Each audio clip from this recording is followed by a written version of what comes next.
10h54, c'est l'heure des stories de Marc-Antoine Lebray. Chaque jour, il y a des stars qui viennent dans Culture Média pour rencontrer notre invité. Et ce matin, comme vous, il est amateur de biographie, amateur d'histoire. Pierre Assouline, c'est Franck Ferrand qui est là pour vous. Ami de l'histoire, bonsoir, et ami de l'humour, bonjour. Comme dirait Francky Vincent, ami de la poésie, qui veut, mon zizi. Pierre passe sa jeune enfance au Maroc, à Casablanca, qui veut dire Maison Blanche, ce qui lui vaudra le surnom flatteur de Kennedy du Bled. Cette partie est totalement inventée, mais je trouvais que ça sonnait fichtrement bien.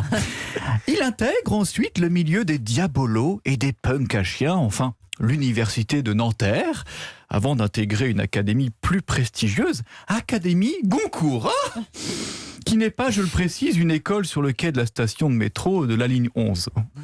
Décidément, ce matin, je deviens le bouffon du roi. Oh, le roi!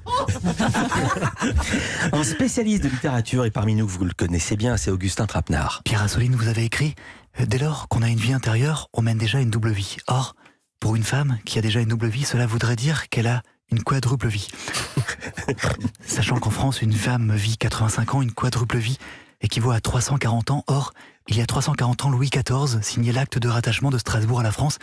Et vous êtes né où? À Casablanca. Hasard? Coïncidence? Je ne sais pas. En tout cas, là tout de suite, j'ai envie d'une choucroute et je ne sais plus du tout quel était l'objet de ma question. Vous êtes bien sur France Inter.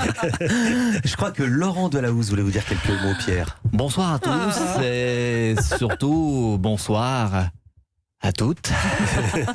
Non, les filles, c'est bien moi. Arrêtez de vous frotter les yeux et frottez plutôt vos culottes. Mais ne frottez pas trop fort, car si un génie n'en sort pas, un autre pourrait bien y entrer. Philippe, j'ai adoré votre nouveau livre, car je l'ai lu devant un miroir. Je l'ai donc lu à l'envers. D'ailleurs, au début, j'ai cru que c'était ma biographie à cause du titre « Le paquebot ». Mais si ça avait été sur moi, ça se serait appelé « Le paquebot », mais aussi intelligent, charmant, espiègle et surtout terriblement humble. Mais assez parlé de vous, Pierre, et si on parlait de moi? On me dit, excusez-moi dans l'oreillette, que je dois arrêter de parler de moi, car 200 000 auditrices sont victimes de noyade du ticket de métro. Le métro qui pénètre le tunnel sombre. C'est bon, Laurent, on a compris. Merci beaucoup.